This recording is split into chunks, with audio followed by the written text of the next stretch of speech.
Hi, Mike here. Just wanted to do an update.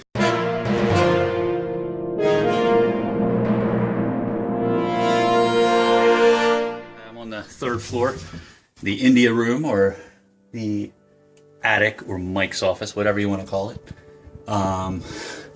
So I've been working inside, and actually that is going to be the ceiling. It's 8 feet from the ground. I need that to put in lighting. It's very hard to put it on these angles, you know, to put in can lights. So I'm just going to do that with the ceiling, and finishing walls from the staircases. I haven't built the second to third floor staircase yet, but I'm framing out the walls today.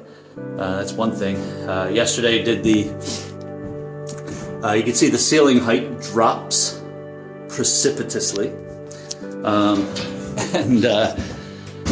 so the reason for this is because that's the 8-foot ceiling height. Now this is the 6-foot ceiling height, which is kind of cool. This is going to be a small bedroom, and it'll just be a mattress down on the floor. You know, this is limited. This is a limited access room. The rules change here. There's just different rules. The height of this ceiling is, I need that room up there for an HRV system, which will be ventilation. That gives me about 6 feet, 5 to 6 feet in there. Depth, just 3 feet in height and 3 feet in width. But it also creates a kind of a cool, try not to fall down this hole here. It creates a cool sort of, you know, if there's a mattress there and you crawl out the window to get to the balcony, kind of forces you down to the mattress, which is nice. And it's kind of neat because you have a low ceiling. There's possibilities, kind of like a cave or a cubby. People like that. They like to feel swaddled, even architecturally. So that's what I'm calling it.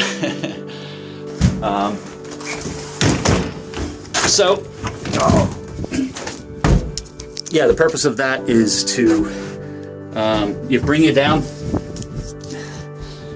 and then you would just crawl out here to the balcony. Now this, we're going to put in balusters here.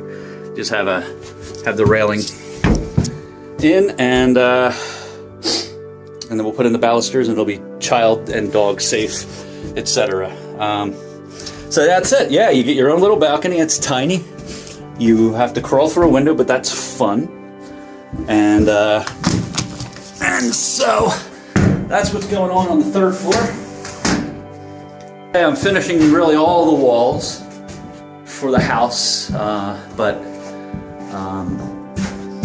I've had trouble getting up with the truck. I got up today, but I had to fight my way up, so not able to bring lumber. I just got some electrical, so I'm really going to kind of finish some walls and do some electrical, and then we're going to move into more exciting phases. All right, so one more thing to announce is I'm here on the fifth floor. It's actually this is actually the attic. It's very small. We're talking about 6-foot by 3-foot attic, and its main function is to hold the HRV, which is a heat recovery ventilation. It's a unit that, you know, when you have a very tight house and a passive solar house, an HRV kind of uses this crossing section of tunnels to act as a heat exchanger. So with a passive solar house, the idea is to make an envelope very tight so that you're not letting air in anywhere that you don't want it to. So in old houses, you know, there was enough air around that it would get enough air, and you get a breezy thing. Some are very drafty houses, but the problem with that is you have to go chop wood or buy wood or whatever.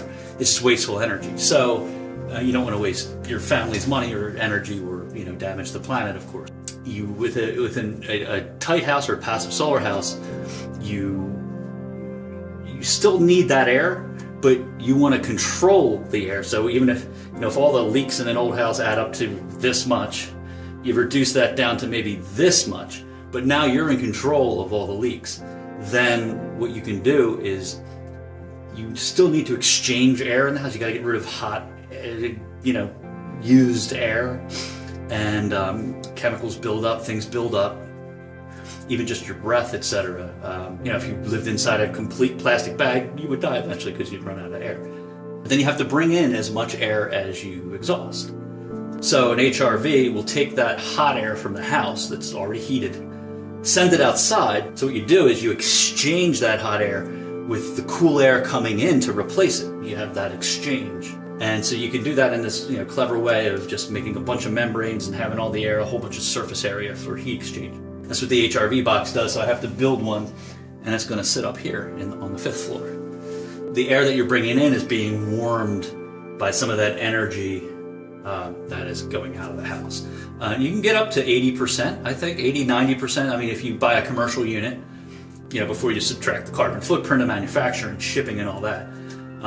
If you were to just buy, they might be able to get to 90%. You probably make up for that carbon footprint.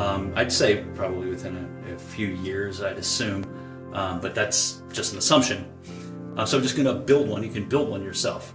I can do it really out of scraps that I have here. There's a couple things I have to purchase. It'd be a smaller carbon footprint, but again, the energy savings would make up for that within, I'm sure, a year or two tops.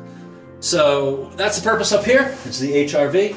Also, that is like almost the peak of the house. At that peak, then I'm going to put a hole for regular ventilation, and it'll go into this whole ceiling system.